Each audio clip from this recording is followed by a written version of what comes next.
Capítulo 6. Dos principados novos que se conquistam com as armas próprias e virtuosamente. Não se admire alguém se, na exposição que irei fazer a respeito dos principados completamente novos de príncipe e de estado, apontar exemplos de grandes personagens. Porque, palmilhando os homens, quase sempre, as estradas batidas pelos outros, procedendo nas suas ações por imitações, não sendo possível seguir fielmente as trilhas alheias nem alcançar a virtude do que se imita. Deve um homem prudente seguir sempre pelas sendas percorridas pelos que se tornaram grandes e imitar aqueles que foram excelentes. Isto para que, não sendo possível chegar à virtude destes, pelo menos daí venha a oferir algum proveito. Deve fazer como os arqueiros hábeis que, considerando muito distante o ponto que desejam atingir, sabendo até onde vai a capacidade de seu arco, fazem mira bem mais alto que o local visado, não para alcançar com sua flecha tanta altura, mas para poder, com auxílio de tão elevada mira, atingir o seu alvo. Digo, pois, que no principado completamente novo, onde exista um novo príncipe, encontra-se menor ou maior dificuldade para mantê-lo, segundo seja mais ou menos virtuoso quem o conquiste. E porque o elevar-se de particular a príncipe pressupõe ou virtude ou boa sorte, parece que uma ou outra dessas duas razões mitiga em parte muitas dificuldades. Não obstante, tem-se observado, aquele que menos se apoiou na sorte reteve o poder mais seguramente. Gera ainda facilidade o fato de, por não possuir outros estados, ser o príncipe obrigado a vir habitá-lo pessoalmente, para reportar-me aqueles que pela sua própria virtude e não pela sorte se tornarem príncipes. Digo que os maiores são Moisés, Ciro, Rômulo, Teseu e outros tais. Se bem que de Moisés não se deva cogitar por ter sido ele mero executor daquilo que lhe era ordenado por Deus, contudo deve ser admirado somente por aquela graça que o tornava digno de conversar com o Senhor. Mas consideremos Ciro e os outros que conquistaram ou fundaram reinos, achareis a todos admiráveis.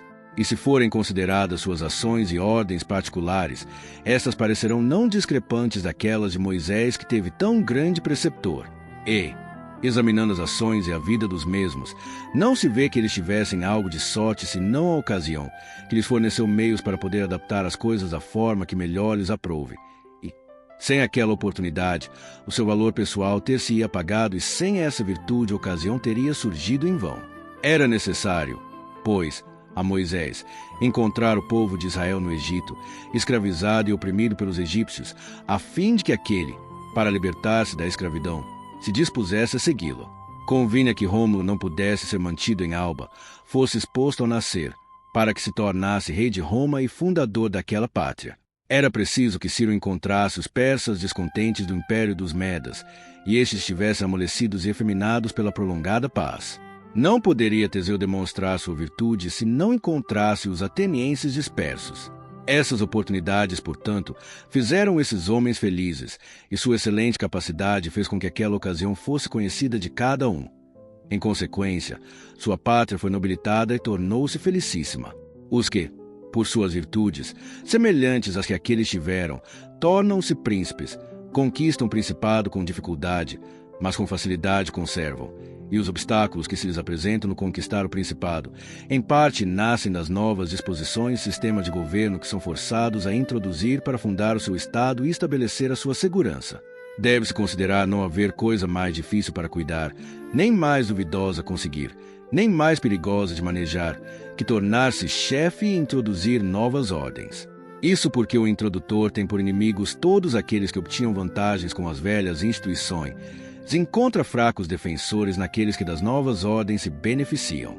Esta fraqueza nasce, parte por medo dos adversários que ainda têm as leis conformes a seus interesses, parte pela incredulidade dos homens. Estes, em verdade, não creem nas inovações e não as veem resultar de uma firme experiência. Donde decorre que a qualquer momento em que os inimigos tenham a oportunidade de atacar, o fazem com calor de sectários, enquanto os outros defendem fracamente, de forma que ao lado deles se corre sério perigo. É necessário, pois, querendo bem expor esta parte, examinar se esses inovadores se baseiam sobre forças suas próprias ou se dependem de outros, isto é, se para levar avante sua obra é preciso que roguem, ou se em realidade podem forçar. No primeiro caso, sempre acabam mal e não realizam coisa alguma. Mas, quando dependem de si mesmos e podem forçar, então é que raras vezes perigam. Daí resulta que todos os profetas armados venceram e os desarmados fracassaram. Por quê? Além dos fatos apontados, a natureza dos povos é vária, sendo fácil persuadi-los de uma coisa, mas difícil firmá-los nessa persuasão. Convém, assim, estar preparado para que, quando não acreditarem mais, se possa fazê-los crer pela força. Moisés, Ciro, Teseu e Rômulo não teriam conseguido fazer observar por longo tempo as suas constituições se tivessem estado desarmados, como ocorreu nos nossos tempos a Frei Girolamo Savonarola, que fracassou nas suas reformas quando a multidão começou a nele não mais acreditar, e ele não dispunha de meios para manter firmes aqueles que haviam crido, nem para fazer com que os descrentes passassem a crer. Por isso, tem grandes dificuldades no conduzir-se, todos os perigos estão no seu caminho, convindo que o superem com valor pessoal. Mas superado que os tenham, quando começam a ser venerados, extintos aqueles que tinham inveja de sua condição, ficam poderosos, seguros, honrados, felizes. Há tão altos exemplos. Quero acrescentar o menor, mas que bem terá alguma relação com aqueles que julgo suficiente para todos os outros semelhantes. É Hierão de Siracusa. Este, de particular, tornou-se príncipe de Siracusa. Também ele, da sorte somente, conheceu a ocasião porque, sendo os siracusanos oprimidos, o elegeram para seu capitão, donde mereceu ser feito príncipe. E foi de tanta virtude, mesmo na vida privada, que quem escreveu a seu respeito, disse: Cognial e lidera de regnandum praeter regnum. Extinguiu a velha milícia, organizou a nova, abandonou as antigas amizades, conquistou novas. Como teve amizades e soldados seus, pode, sobre tais fundamentos, erigir as obras que desejou, tanto que custou-lhe muita fadiga para conquistar e pouca para manter.